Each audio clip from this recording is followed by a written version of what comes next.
The sea was calm enough to be deceiving. Steel towers rose from the waterline, their guns trained outward with ceremonial confidence. When the first American salvo arrived, it fell short, white columns of seawater erupting harmlessly ahead of the ship's bow. To the lookouts high in the superstructure, it was a familiar sight. Range misjudged, fire corrected, no cause for alarm. Reports traveled downward through the command spaces with reassuring speed. All shells short. Officers nodded. Some allowed themselves a breath. A miss, after all, was a miss. Naval war had rules, and one of them was simple. If a shell did not strike steel, it could not kill steel. The battleship continued forward, engines steady, armor untested. Then the ship shuddered. It was not the sharp, localized violence of an impact. It was a deep, spreading tremor, felt through decks and bulkheads, like the hull itself had struck something unseen. Men froze where they stood, instruments rattled. A moment passed in disbelief, followed by a second, heavier convulsion that knocked sailors off balance. Damage reports began to arrive and immediately contradicted one another. No shell holes were visible along the armor belt. Turrets were intact. The deck showed no scars, yet below the waterline, compartments were flooding. Not slowly, not predictably, but with a pressure that suggested open sea rather than seepage. Watertight doors were sealed. Pumps were engaged. Still, the water kept coming. Damage control teams moved fast, then faster. They searched for fractures, loose rivets, any sign of penetration. There was none. The steel held. That was the problem. The ship was flooding without being wounded, as though the ocean had found a way inside without asking permission. Within minutes, the list became noticeable. Counterflooding was ordered by the book, by instinct, by habit. It only made matters worse. The battleship's balance, calculated to survive direct hits, began to fail under a threat no one had trained for. Men whispered the same question in different words. Where is the hole? There was no answer, only rising water, failing systems, and the growing realization that something fundamental had gone wrong.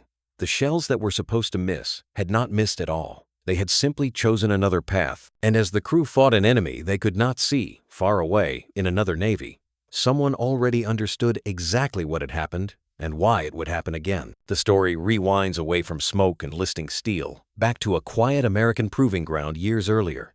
Here, far from enemy guns, the problem was not survival, but curiosity. Engineers stood behind clipboards and blast shields, watching shells behave exactly as they always had. They struck armor. They detonated on contact. They shattered steel, or failed honestly. It was efficient. It was predictable. And to a few minds in the room, it was incomplete. The question began as a technical irritation.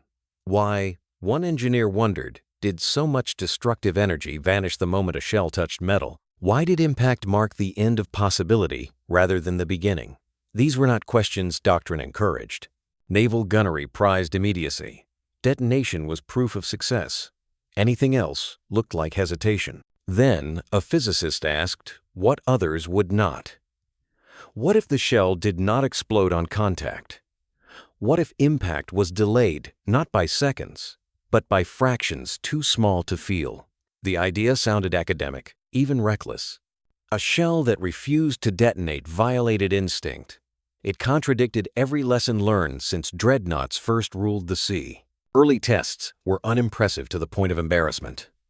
Modified shells struck the water and skipped like stones, or vanished beneath the surface without spectacle. There was no fireball, no satisfying shockwave. Observers saw failure. Admirals saw wasted time. The reports used words like unstable, unreliable, impractical. Budgets tightened. Attention drifted elsewhere. The logic against the project was simple. Naval battles were decided by hits, not guesses. Firing short was incompetence. Designing a weapon that depended on a miss bordered on heresy. The sea, after all, was not a target. It was empty space between ships. And yet, a handful of engineers persisted. They adjusted shell noses by millimeters. They refined fuses measured in hundredths of a second. They recorded trajectories not through air but through water tracking resistance, stability, and depth. The work attracted no ceremonies. It survived in footnotes and side budgets, tolerated rather than embraced. As the war expanded, priorities shifted. Carriers captured imagination. Aircraft promised reach and decisiveness. Surface engagements seemed increasingly obsolete. The strange shell was boxed, catalogued, and stored. It had no champion with rank, no battle to justify its existence. But the shell did not need attention. It only needed opportunity. And somewhere beyond the proving ground, a navy was building ships that trusted the sea too much, unaware that, beneath the surface, someone had finally learned how to aim through water. Battleships were built to fear impact. Every calculation, every plate of armor, every compartment assumed violence, would announce itself steel striking steel, fire answering fire. Naval architecture accepted destruction, but only when it arrived honestly. A shell either hit or it missed. Between those two outcomes, doctrine found certainty. What unfolded aboard the stricken ship did not belong to either category. The manuals offered no chapter for flooding without rupture, no diagram for a hull that drowned while remaining intact. Officers moved through their checklists with discipline, then with unease. Reports conflicted. The data refused to align. According to every rule they had learned, the ship should have been alive. Commanders diagnosed what they could understand. They blamed faulty valves, cracked seams, human error. Orders were issued and rescinded in quick succession. Compartments were sealed, then reopened. Pumps were rerouted. Men followed procedures that had saved ships before and watched the water ignore them. Counterflooding was authorized, a measured sacrifice meant to restore balance. It had always worked on paper, but paper assumed a single wound, a predictable enemy. As ballast tanks filled, the list increased. Stability calculations unraveled. The ship leaned not because it had been struck, but because it was being hollowed from below. Unevenly, invisibly, above the waterline, the battleship still looked magnificent. Armor belts gleamed under spray and smoke, unmarred and proud. Guns remained operational. Flags still flew. To an outside observer, she appeared wounded but unbroken. Inside, the reality was inverted. Passageways vanished beneath rising tides. Electrical systems failed in sequence. The ship's center of gravity crept upward and outward, toward catastrophe. The most dangerous element was not the water itself, but confusion. Crews trained for explosions found themselves fighting pressure and silence. There was no blast to point toward, no fire to smother. Only the sound of rushing sea behind walls that were never meant to hear it. Men searched for an enemy that refused to appear. Doctrine had promised clarity in battle. Instead, it delivered blindness. The battleship was dying by rules that did not exist when it was designed, killed by an absence rather than a blow. Something unseen was doing the work of artillery, and doing it better. As the list deepened and options narrowed, one truth became unavoidable. The laws that governed naval war had shifted. And while this crew struggled to understand what was killing them, the weapon responsible remained out of sight, already moving toward its next target. In Japan's Imperial Navy, the battleship was more than a weapon. It was a statement of destiny. Steel and doctrine fused into a single conviction that history itself favored the side with the largest guns and the thickest armor. From the first keel laid to the final firing drill, battleships were treated not merely as tools of war, but as symbols of national inevitability. Size carried meaning. Bigger guns were not just more powerful, they were morally superior. Range equaled righteousness. Caliber equaled resolve. Each increase in tonnage felt like an argument settled, a doubt silenced. In design rooms and naval academies alike, faith in mass replaced faith in uncertainty. If a ship was large enough, strong enough, then it was correct. Armor became the language through which this belief was expressed. Plates grew thicker, layered with mathematical precision. Void spaces, torpedo bulges, and internal compartments were arranged to absorb punishment that was already understood. Every visible threat received a visible solution. Shells would strike steel. Steel would endure. That was the equation, and it was comforting in its clarity. Japanese naval engineers were brilliant, but their brilliance was focused. They solved problems they could see. Penetration angles, impact forces, explosive yield. They refined protection against known dangers with almost obsessive care. What lay beyond the armor belt beneath the waterline, inside assumptions, was considered settled territory. Physics, once mastered, was no longer questioned. Training followed the same path. Gunnery drills rewarded precision at known ranges. Damage control exercises rehearsed familiar wounds. Fires, ruptures, and flooding were treated as linear events with predictable origins. Sailors learned confidence before curiosity. They were taught to trust the ship, the doctrine, and the past victories that seemed to justify both. Simulations reinforced this certainty. War games favored decisive surface engagements, where battleships met battleships as theory intended. Outcomes rewarded adherence to tradition. Deviations were corrected, not explored. The unexpected was treated as error, not warning. In these rehearsals, Japan's fleet often emerged victorious because the rules ensured it would. Over time, belief hardened into assumption. The Navy did not merely hope its battleships would dominate future wars. It planned as if they already had. Alternative threats were acknowledged, but never allowed to challenge the central truth. Carriers were useful. Submarines were disruptive. But battleships remained the final arbiters of fate. This confidence shaped everything. Intelligence assessments dismissed foreign innovations that did not fit established models.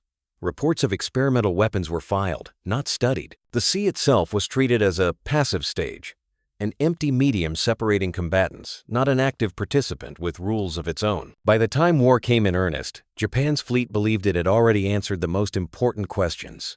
Its ships were strong, its crews were disciplined, its doctrine was proven. Victory, it seemed, was a matter of execution, not discovery. What the Navy did not realize was that perfection, once assumed, becomes fragile, and somewhere beyond its calculations, an unasked question was already moving toward the hulls that trusted steel more than doubt. On the drafting tables of Japan's naval yards, the battleship appeared invincible. Designers layered protection with deliberate care, thick armor belts, internal voids, torpedo bulges shaped to absorb explosive force. Every line drawn was a response to a known threat. Every calculation assumed a visible enemy, arriving at a measurable angle with a predictable outcome. On paper, survival was inevitable. Damage control doctrine followed the same logic. Crews were trained to expect violence that announced itself. A shell would strike, steel would tear, water or fire would enter through a defined breach. The response was rehearsed until it became instinct seal. Isolate, pump, counterflood. These procedures had saved ships before, and their repetition bred confidence. Familiarity was mistaken for completeness. Flooding scenarios were drilled again and again, but always within the same boundaries. Water entered where armor failed. Compartments filled according to diagrams that assumed gravity and pressure behaved politely. There was no exercise for flooding without rupture, no simulation for a hull compromised without visible damage. The rehearsals were precise and wrong. At the heart of this confidence was trust.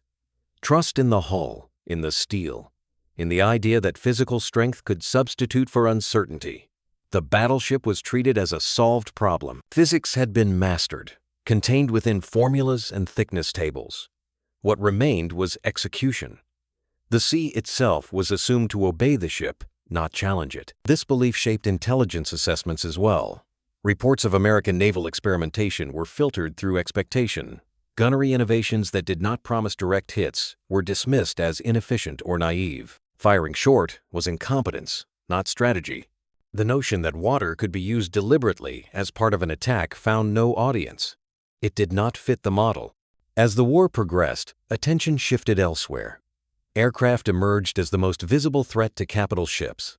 Dive bombers and torpedoes rewrote risk calculations overnight. Resources flowed toward anti-aircraft guns, radar, and combat air patrols. The sky became the danger to fear. The sea, once again, faded into the background. This focus was logical and incomplete. By concentrating on what had recently proven lethal, the Navy narrowed its field of vision. Protection was optimized against the last surprise, not the next one. Below the waterline, assumptions remained untested. Beneath the armor belt, doctrine slept undisturbed. The battleships sailed, carrying layers of steel and layers of certainty. Their defenses were formidable, but narrowly conceived.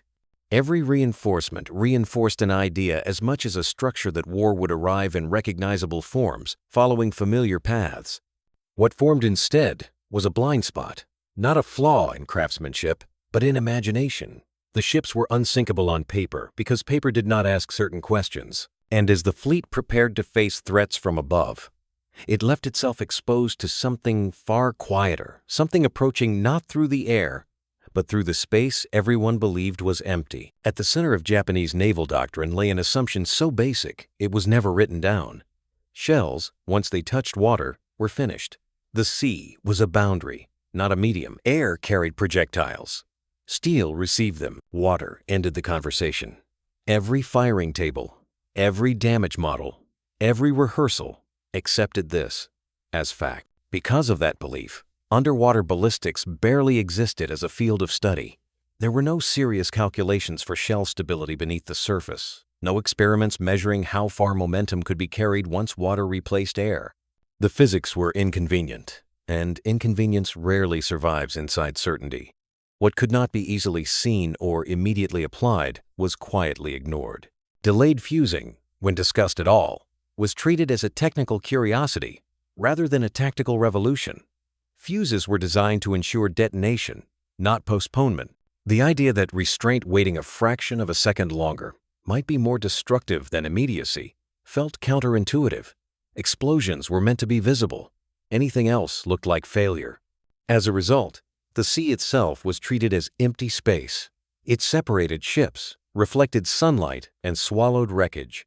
It was not considered an active participant in combat. Beneath the surface, imagination stopped. The ocean was a void in doctrine, a blank page no one felt compelled to fill. Across the Pacific, a different perspective was taking shape.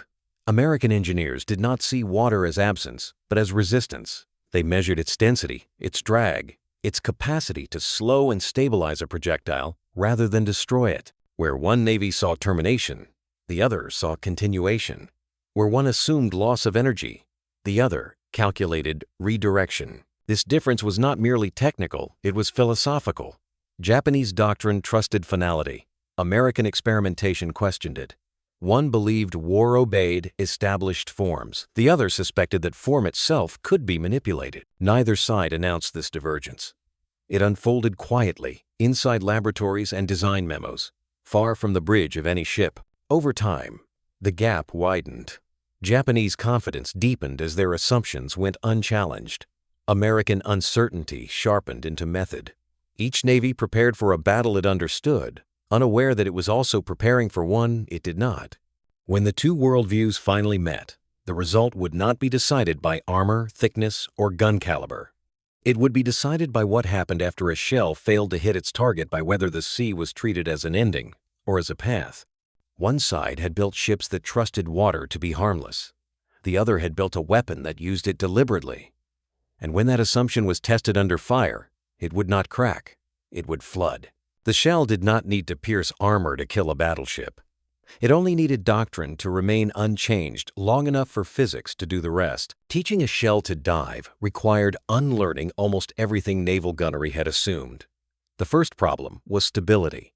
Conventional shells were designed for air, not water. Their noses bit aggressively, meant to shatter armor or trigger fuses on impact. In water, that same shape caused tumbling, violent deceleration, and loss of direction. Engineers began reshaping the shell's nose by degrees so small they seemed meaningless. Rounder profiles, smoother transitions, anything that would allow the projectile to enter water without losing its balance. Each modification created a new problem. A shell that entered the water cleanly often slowed too quickly. One that retained speed sometimes veered unpredictably. Engineers ran test after test, firing into controlled ranges, tracking paths with instruments never meant for underwater trajectories. The data was unforgiving. Water punished errors instantly. The fuse became the central obsession. Detonate too soon, and the shell exploded uselessly beneath the surface, wasting its energy against water instead of steel. Delay it too long, and the shell passed harmlessly beneath the hull, inert, a perfect failure. The margin between success and nothingness was measured in fractions of a second, timing so precise it bordered on absurd. Failures accumulated faster than successes. Some tests ended in premature detonations that destroyed months of work. Others produced elegant trajectories followed by silence, the shell disappearing into the sea without effect. Engineers logged each result meticulously, resisting the temptation to simplify. Every failure narrowed the window. Every miss taught something the previous doctrine had never required them to know. Outside the proving grounds, the war evolved without them. Aircraft carriers demonstrated reach and flexibility that battleships could not match. Budgets shifted accordingly. Projects that did not promise immediate relevance were trimmed, then starved. The shell that required misses to succeed looked increasingly out of place in a Navy learning to think vertically rather than horizontally. Meetings grew shorter. Oversight faded. The project survived not because it was celebrated, but because it was forgotten. A few engineers remained quiet, methodical, unconvinced that the problem was solved simply because attention had moved on. They continued refining nose shapes, recalibrating fuses, adjusting tolerances no one else believed mattered. Progress arrived without announcement. One test produced a shell that entered the water smoothly, held its line, and detonated exactly where intended beneath a simulated hull, at the point where armor ended and structure began. The explosion was not dramatic. It did not tear metal apart visibly. Instead, it displaced water with controlled violence, forcing pressure upward into spaces never designed to receive it. The result was unsettling. The target structure did not look destroyed, yet its internal compartments failed in sequence. Flooding followed paths no blueprint predicted. Engineers understood immediately what they were seeing. The shell was not breaking ships apart. It was unmaking their assumptions. Still, skepticism remained. One successful test did not erase years of doctrine. Replication mattered. So did reliability. More trials followed, refining the fuse delay until consistency replaced luck. Slowly, reluctantly, confidence formed not loud enough to demand attention, but strong enough to endure neglect. By now, the weapon had become an anomaly.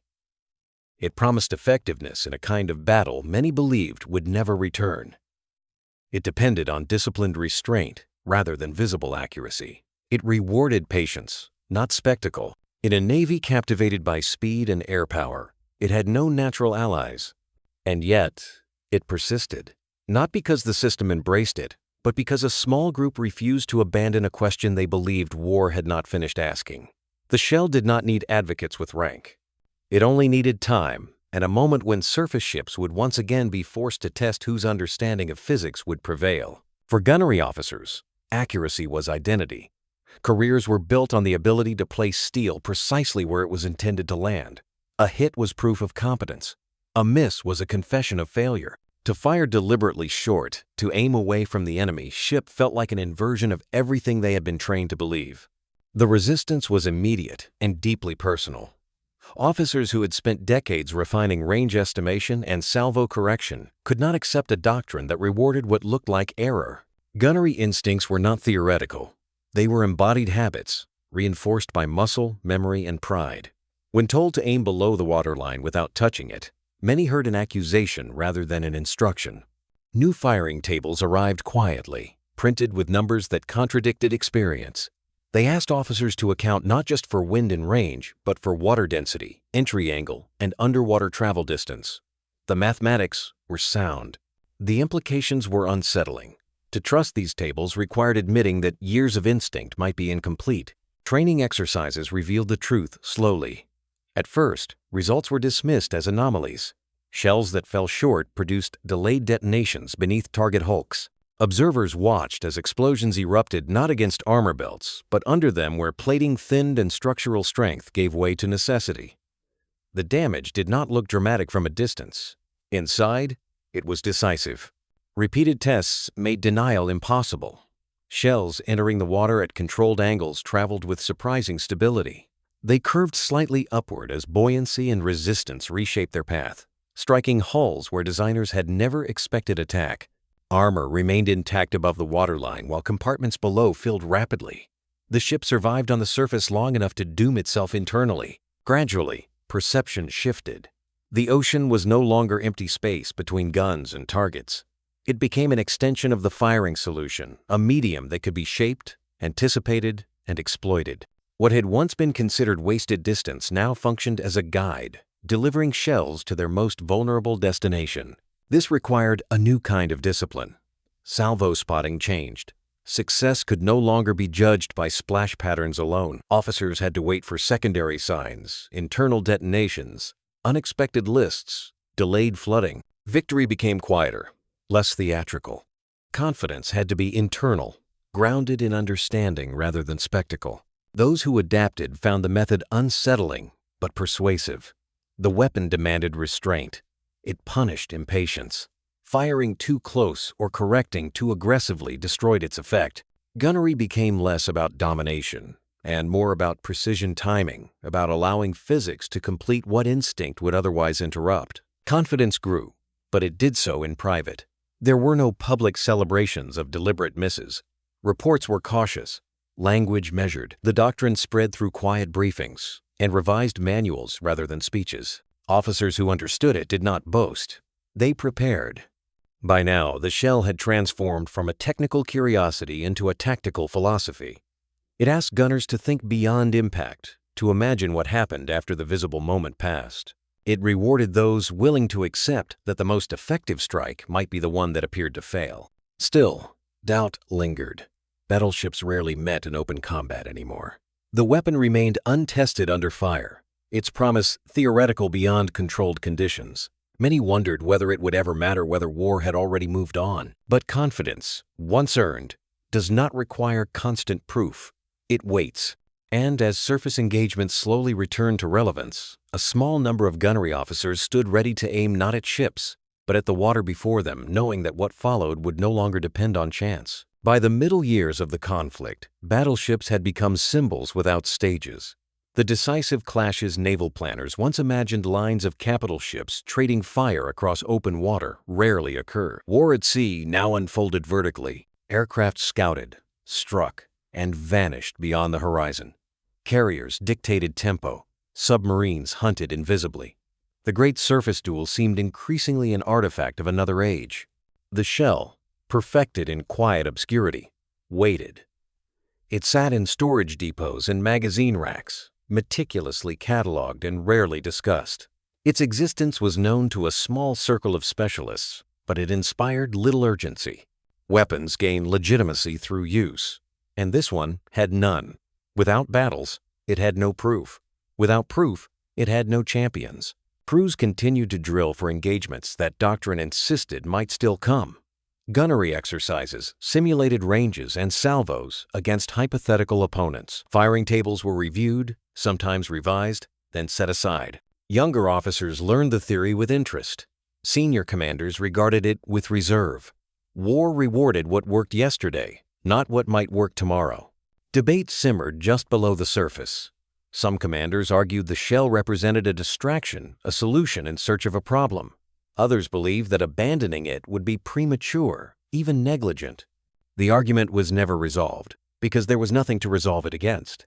As long as surface fleets remained distant, relevance remained abstract. Pressure mounted as resources tightened. Every weapon had to justify its space, its maintenance, its training hours. The shell's reliance on rare circumstances made it an easy target. It required surface combat, disciplined gunnery, and an enemy that still believed in armor. Against air power, it offered nothing. Against submarines, less. Gradually, it drifted toward the edge of consideration. Some units stopped training with it altogether. Others retained it out of habit or quiet conviction. The weapon was not canceled, it was neglected. In war, neglect can be a form of death. Then, circumstances shifted. Late war realities forced surface ships back into contested waters. Escort missions lengthened. Shore bombardments drew heavy units closer to enemy coasts. Fuel shortages constrained carrier operations. Tactical necessity, not doctrine, began to reintroduce the possibility of surface engagement. Slowly, the unlikely became merely possible. When reports arrived of enemy battleships operating within reach, old calculations resurfaced. Commanders revisited weapons once deemed marginal. Gunnery officers dusted off firing tables they had memorized years earlier. The shell re-entered conversation not with enthusiasm, but with recognition. It was no longer theoretical. It was available. The crews who prepared it did so without ceremony. There was no announcement that history was about to pivot. Ammunition was loaded, fuses set with care measured in fractions of seconds. Orders were brief and precise. Fire control solutions accounted for water as deliberately as air. The discipline required was absolute. When the moment finally came, it did not resemble the battles of imagination. There was no dramatic closing of range, no exchange of salvos at point-blank distance. Instead, ships engaged cautiously, each side testing the other's reach. And when the order was given, American guns fired not at steel, but at the water just short of it. To observers unfamiliar with the plan, it looked like poor marksmanship. To those who understood, it was execution. The shell did what it had been designed to do years earlier. In a proving ground no one remembered, it entered the sea, held its course, and found the space where armor ended and assumption began. The weapon that had waited through most of the war had finally found one that still believed it would never be needed. The engagement began at distance, with both sides cautious and deliberate. American ships held their line, fire control solutions refined in silence. Japanese battleships advanced with the confidence of vessels built to absorb punishment, their crews expecting the familiar rhythm of naval gunnery, salvos, corrections, impact. When the first American shells fell, they struck the sea well short of the targets, sending up tall white plumes that dissipated harmlessly in the wind. Aboard the Japanese bridges, reports came in quickly. Enemy fire inaccurate. The assessment matched expectation. Range misjudged. Perhaps nerves. Perhaps haste. Officers relaxed just enough to let certainty return. This was how superiority announced itself, not through immediate destruction, but through the enemy's failure to deliver it. American guns fired again, and again the shells fell short. To the Japanese observers, the pattern confirmed itself. The Americans were missing. Some officers allowed themselves the smallest celebration, a nod, a word exchanged, a sense that the engagement was already bending their way. Armor belts remained untouched. Turrets stood ready. Doctrine appeared vindicated. Then the sea answered. The first explosion did not register as an impact. It was felt as a disturbance, a deep, internal shock that traveled through the hull rather than across it. Men stumbled. Gauges flickered. A second detonation followed. Heavier, closer, accompanied by the unmistakable sound of water forced violently into spaces never meant to hear it. Damage reports became urgent and incoherent. No penetration could be found along the armor. The belts were intact, the decks unbroken, and yet compartments below the waterline were flooding rapidly. Pumps were engaged, then overwhelmed. Watertight doors sealed off sections that were already lost. The ship began to list with alarming speed. Confusion spread faster than the water. Officers struggled to reconcile what they were seeing with what they knew. The shells had missed. Everyone had seen them miss, and yet the ship was being torn open from below, struck where no enemy should have been able to reach. The very absence of impact became the source of disbelief. Inside the hull, the effect was devastating. Explosions beneath the waterline displaced immense volumes of seawater upward, forcing pressure into voids and compartments designed to resist horizontal force, not vertical shock. Structural members bent, bulkheads failed in sequence. Electrical systems went dark one by one. The battleship's internal logic unraveled. Counter-flooding orders were issued almost reflexively. They only hastened the loss. Stability calculations, flawless on paper, collapsed under conditions no one had rehearsed. The ship's center of gravity shifted beyond recovery. What had been a controlled list became a relentless tilt toward inevitability. On deck, the scene remained deceptively calm.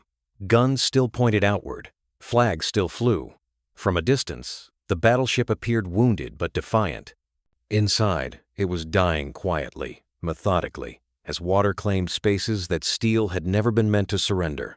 The celebration that had followed the reported misses lasted only seconds. It was replaced by disbelief, then by a more corrosive realization. The enemy had not failed to hit them. The enemy had chosen not to. Accuracy had not been lost. It had been redefined. As more shells fell short and more unseen explosions followed, confidence evaporated. Orders overlapped and contradicted one another. Crews fought an enemy they could not locate. The sea itself had become the delivery system, and no amount of armor could stop it. In that moment, doctrine collapsed under the weight of reality. The assumptions that had governed battleship warfare for decades failed in unison. What had been trusted as protection revealed itself as irrelevance. And as the Japanese fleet struggled to understand how it was being destroyed by shells that never struck steel, the Americans made no adjustments. They did not need to. The weapon was finally doing exactly what it had been designed to do, turning misses into inevitability, and certainty into confusion. The armor belts held. That fact was undeniable. Thick steel plates, layered and angled with meticulous care, remained unbroken as the battle unfolded. To the designers who had trusted in their calculations, this should have been proof of success. The battleship was doing exactly what it had been built to do: resist penetration, defy impact, endure. And yet, below the waterline, the ship was coming apart. Vital compartments, engine rooms, boiler spaces, electrical distribution hubs were being destroyed without ever being struck directly. Explosions beneath the hull forced columns of water upward with crushing force, transferring energy into the ship's interior rather than dispersing it outward. Bulkheads bowed, then failed. Seams designed to hold against steady pressure split under sudden shock. The damage followed paths no blueprint had anticipated. Damage control teams fought with discipline and courage. But their enemy was not fire or shrapnel. It was water, cold, relentless, and everywhere at once. There were no flames to smother, no visible breaches to seal. The sea entered through structural weakness rather than holes, flooding compartments that should have remained dry. Sailors worked knee-deep, then waist-deep, then chest-deep, sealing doors behind them with the knowledge that some spaces would never be reclaimed. Pumps ran at full capacity and then beyond it. They strained against pressure they were never designed to overcome. Intake lines clogged with debris. Power fluctuated as generators drowned one by one. The systems that gave the battleship life failed in sequence, each loss narrowing the margin for recovery. What had once been redundancy became dependency and then futility. Counter-flooding orders came from instinct as much as doctrine. Ballast tanks were filled to correct the growing list, sacrificing buoyancy for balance. On paper, it was a rational exchange. In reality, it accelerated the ship's collapse. The waterline rose higher. The list deepened. Stability calculations unraveled under asymmetric flooding that no one could fully map. As the ship tilted, movement became difficult, then dangerous. Passageways slanted at unnatural angles. Equipment broke free from restraints. Doors that had sealed moments earlier became traps, as pressure differences locked them shut. Men climbed ladders that now ran sideways, carrying wounded and messages that arrived too late to matter. On the bridge, command struggled to maintain situational awareness. Reports arrived faster than they could be processed, many of them contradictory. Compartments were reported lost, then retaken, then lost again. Communication lines failed as sections went dark. Orders were issued based on maps that no longer reflected reality. The battleship was becoming unreadable, even to those meant to control it. Outside, the sea gave little indication of the disaster unfolding within. Smoke drifted. Guns fell silent one by one. The ship still looked whole, still formidable. To observers at a distance, it remained a battleship. To those inside, it had become something else entirely. It became a prison. Men found themselves trapped by rising water and failing systems, sealed off by doors meant to protect others. Escape routes vanished. The ship's immense strength now worked against its crew, confining them within compartments that filled faster than they could be evacuated. Steel that had once promised safety now denied it. The armor had done its job. That was the cruel irony. It had protected against a threat that no longer mattered, while offering no defense against the one that did. The battleship was not defeated by superior firepower, but by a weapon that rendered its greatest strength irrelevant. As the list grew irreversible and command lost its final options, a quiet understanding spread through the ship. This was not a temporary crisis. It was a conclusion. The vessel designed to dominate the sea was being claimed by it not through violence, but through inevitability. And as the water rose past the point of recovery, one truth became impossible to ignore. Protection that guards the wrong space protects nothing at all. In the aftermath of the battle, when the sea finally settled and the wreckage told its silent story, analysis began where confidence had ended. Investigators traced damage paths that refused to align with impact reports. Armor belts were mapped and re-examined. Decks were inspected for scars that never appeared. What emerged instead was a line curving, submerged, and unmistakable that led from the water outside the hull to the compartments that had failed first. The shell's path was reconstructed with uncomfortable clarity. It entered the sea short of the target, stabilized, traveled beneath the surface, and detonated where steel thinned and structure yielded to necessity. The explosion did not need penetration. It exploited geometry, Pressure rose where protection ended. The ship was not defeated at its strongest point, but at the edge of its imagination. For senior admirals, the realization arrived without drama. There were no speeches, no denunciations.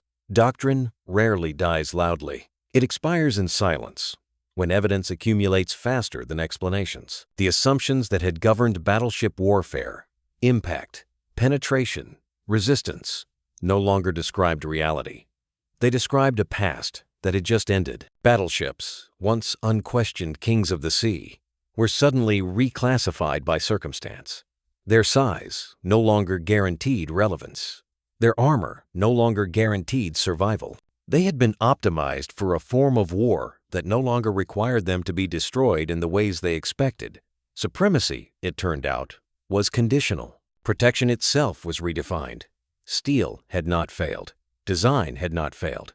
What failed was the belief that protection could be absolute, that it could be calculated once and trusted forever. The battle demonstrated that defense was not a static condition, but a moving target shaped by how enemies chose to think. What was protected today could be irrelevant tomorrow. At the center of this reckoning was physics, not as abstraction, but as arbiter. Tradition had favored what could be seen. Impact, penetration, fire. Physics cared nothing for visibility. It rewarded continuity of motion, the transfer of energy, the exploitation of resistance. Where doctrine had drawn boundaries, physics ignored them. Innovation, in this context, revealed its quiet cruelty. It did not overwhelm with power, it exposed arrogance. The shell succeeded not because it was stronger, but because it asked a question no one else thought necessary. What happens after a miss? The answer dismantled decades of certainty. Naval planners adjusted without ceremony. Manuals were revised. Training emphasized uncertainty. Protection was discussed as probability rather than promise. Battleships remained in service, but their role changed from decisive instruments to conditional ones, useful only within understood limits. The era of unquestioned dominance ended without a formal declaration. The wider implications spread gradually. Other navies studied the engagement with interest rather than alarm. The lesson was not confined to a single weapon. It extended to how wars evolved, how assumptions, once rewarded, could become liabilities when left unchallenged. Innovation was no longer framed as improvement alone, but as interrogation. Naval warfare did not change overnight. It never does. But something fundamental shifted. Designers grew cautious about perfection. Commanders grew wary of doctrines that explained too much. The sea, once treated as a passive boundary, reclaimed its role as an active participant, unpredictable, resistant, indifferent. The death that occurred was not of ships, but of an idea. That dominance could be engineered once and trusted indefinitely. That certainty, reinforced by tradition, was safer than doubt. The battle proved otherwise. It showed that the most dangerous moment in war is when victory feels preordained. As reports were filed and conclusions quietly accepted, the shell itself faded back into obscurity. Its work was complete. It had not just sunk ships, it had ended an argument. And with that argument gone, naval warfare moved forward, less confident, more cautious, and forever changed by a weapon that proved physics does not negotiate with tradition. In the weeks that followed the engagement, Japanese investigators worked with a precision shaped by disbelief. They examined wreckage, survivor accounts, and damage reports that seemed to contradict one another. Ships that should have survived hours had been lost in minutes. Compartments designed to remain dry had flooded first. Armor that should have protected life had stood intact over empty spaces. The pattern was undeniable, even if its meaning was not. The first conclusion was the most difficult to accept. The ships had not failed mechanically. They had failed conceptually. The investigations revealed a chain of assumptions so deeply embedded they had never been tested. Designers had assumed the sea was a boundary. Doctrine had assumed shells stopped at water. Damage control plans had assumed breaches would announce themselves. None of these assumptions survived contact with reality. Naval architects, some of the finest of their generation, confronted an uncomfortable truth.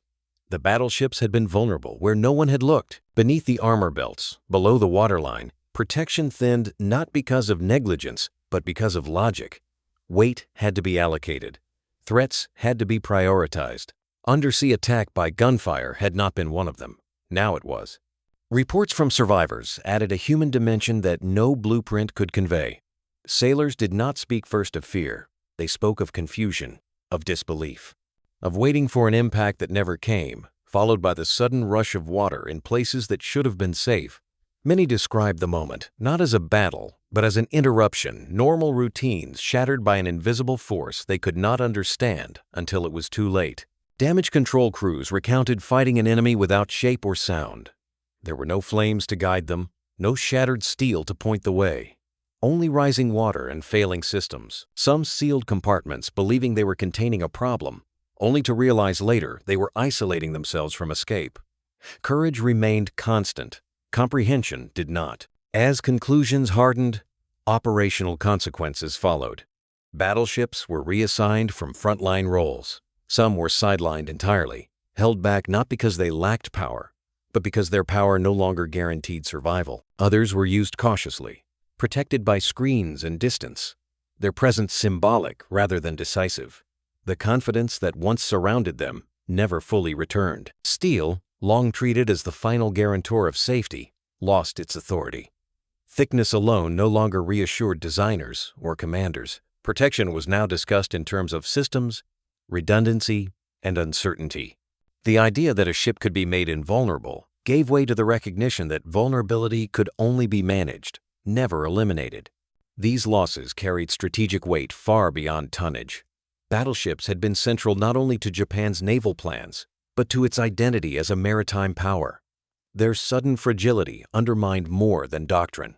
It eroded confidence at a moment when the empire could least afford doubt. Resources spent on building symbols of inevitability now seemed misplaced. The cumulative effect accelerated decline. Ships lost faster than they could be replaced. Crews trained for decisive engagements found themselves reassigned or grounded. Strategic initiatives slipped away not through a single catastrophic defeat, but through a series of revelations that stripped certainty from planning. War became reactive rather than assertive. In hindsight, the speed with which the battleships sank became its own lesson. They did not fail slowly because they were not designed to fail at all. Redundancy existed for known threats, not unknown ones. Once the unseen damage began, systems collapsed in sequence, each failure amplifying the next. The margin for recovery was smaller than anyone had believed. What emerged from these investigations was not merely an explanation of loss, but a reckoning with belief. The Navy had trusted that mastery of the visible equaled mastery of war. It had invested in certainty, rewarded tradition, and treated doubt as weakness. The price of that certainty was paid not only in steel and lives, but in strategic momentum. The sea had not changed. Physics had not changed. What changed was the understanding of how little certainty war allows. The battleships sank quickly because they were designed for a world that behaved predictably. The world they faced did not. As the empire continued to fight under increasingly constrained conditions, the lesson lingered. Victory did not belong to the strongest structure, but to the most adaptable mind. Protection was not a promise, but a question one that had to be asked repeatedly, even when the answers were uncomfortable. The investigations closed with their findings cataloged and archived. There were no reversals, no remedies that could restore what had been lost. After the war, the shell resurfaced not in battle reports, but in classrooms, laboratories, and translated technical journals. Navies that had once measured power in caliber and displacement now studied diagrams tracing a projectile's invisible journey beneath the surface. The interest was global and quiet. There were no victory parades for concepts. There was only recognition that something fundamental had been exposed. What drew attention was not the shell's destructive capacity, but its economy. It did not rely on overwhelming force. It relied on timing, geometry, and patience. Its brilliance lay in restraint, the deliberate refusal to detonate at the first opportunity. In a world accustomed to equating immediacy with effectiveness, the shell suggested the opposite, that waiting, by fractions of a second, could multiply consequence. Engineers examining the design noticed how little had changed materially. The steel was ordinary, the explosive charge unremarkable. The innovation lived in the question that preceded the design, not in the materials that followed it. The shell did not overpower defenses. It bypassed assumptions. It won not by being stronger, but by being differently conceived. This distinction mattered. Innovation, the shell demonstrated, does not punish weakness. It punishes rigidity. The ships it sank were not poorly built. Their crews were not untrained. Their designers were not careless. What failed was a worldview that treated success as settled and doctrine as complete. The shell exploited that certainty with precision. As studies spread, a subtle shift occurred in how military innovation was discussed. Bigger guns no longer guaranteed relevance. Thicker armor no longer promised security. Instead, attention turned to questions about environment, about sequence, about what happened after the expected event failed to occur. The lesson was not to abandon strength, but to distrust its finality. Engineering humility emerged as the unspoken theme. The shell's creators had not set out to disprove doctrine. They had set out to understand an anomaly. Why did energy vanish at impact? Why was water treated as termination rather than medium? Each question revealed another assumption that had gone unexamined. The answers did not flatter tradition, but they clarified reality. This humility contrasted sharply with pre-war confidence. Before the conflict, perfection had been a goal.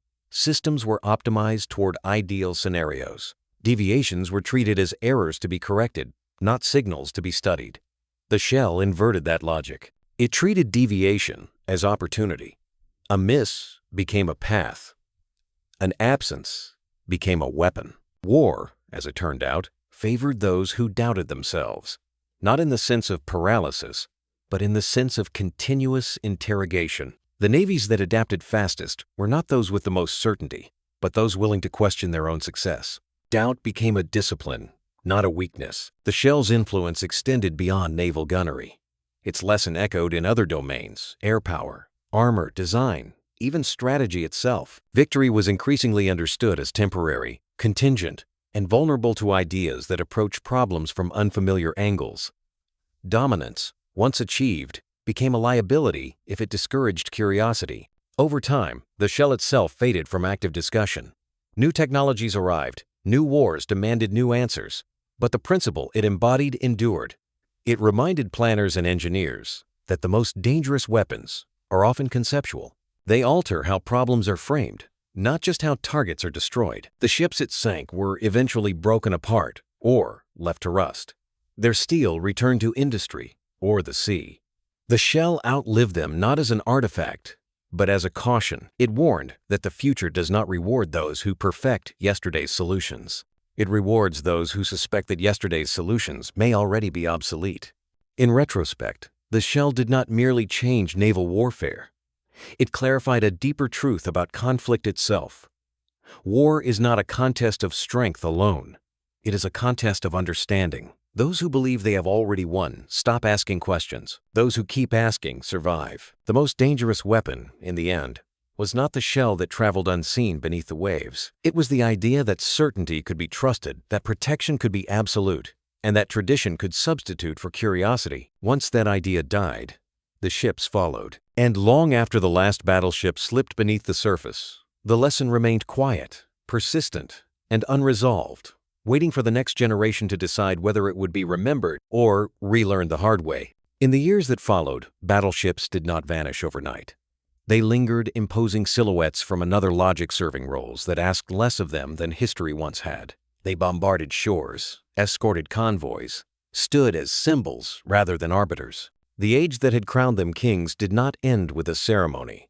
It ended with a quiet reassessment, carried out by planners who understood that relevance, once lost, is rarely reclaimed in the same form. What endured was the ocean. It remained undefeated, not because it destroyed fleets by force, but because it refused to behave as expected. It absorbed energy, redirected motion, punished certainty, and rewarded those who studied its indifference. The sea did not adapt to doctrine. Doctrine had to adapt to the sea or be undone by it. Engineers remembered what had been overlooked. In post-war lectures and margin notes, they returned to the questions that had once seemed impolite. Why assume a boundary where none existed? Why treat absence as emptiness? They taught a generation to respect the spaces between assumptions, to test not only what failed, but what succeeded too easily. The shell's journey beneath the surface became a case study, not in destruction, but in curiosity, disciplined by patience. Admirals remembered what they had assumed. Many did so privately, without confession or defense. Command, after all, is shaped by inheritance as much as insight. They had trusted steel because steel had answered faithfully for decades. They had trusted tradition because it had delivered victory before. What they learned often too late was that trust hardens into habit, and habit resists questions until questions arrive as consequences. The shell itself disappeared into history books and technical appendices. Its designation became a footnote. Its diagrams aged into grainy reproductions. New technologies crowded the conversation, each promising decisive advantage, each eventually encountering limits of its own. The shell did not need revival. Its work was complete. Its lesson did not disappear. It lived on in how problems were framed, in how planners asked not only how strong a system was, but where it was weak and why. It lived in the recognition that protection is not a wall, but a wager, and that every wager assumes something about the opponent's imagination. It endured in the understanding that innovation rarely announces itself as power. More often, it arrives as restraint. War, stripped of romance, revealed its preference. It favored those who doubted themselves just enough to keep asking questions, not enough to hesitate, but enough to listen when reality answered back. Those who believed they had already solved the problem of war discovered that war changes the problem instead. The battleships had trusted steel. They trusted thickness, angles, layers, and calculations refined to perfection. They trusted that what had always worked would continue to do so. The sea did not share that trust. It accepted the shell, guided it, and delivered its lesson upward into hulls built for a different conversation. There is a temptation, in hindsight, to frame this as inevitability, to say that technology always advances, that doctrines always fall. But inevitability is a comfort we apply after the fact. At the moment of decision, nothing feels inevitable. Choices are defended. Questions are deferred. Certainty feels efficient. That is why the final image matters. Not the explosion, not the sinking, but the moment of laughter when shells fell short and confidence returned. When a myth confirmed superiority. When doctrine smiled and relaxed its grip. That moment contained everything that followed. They laughed when shells fell short. They never laughed again.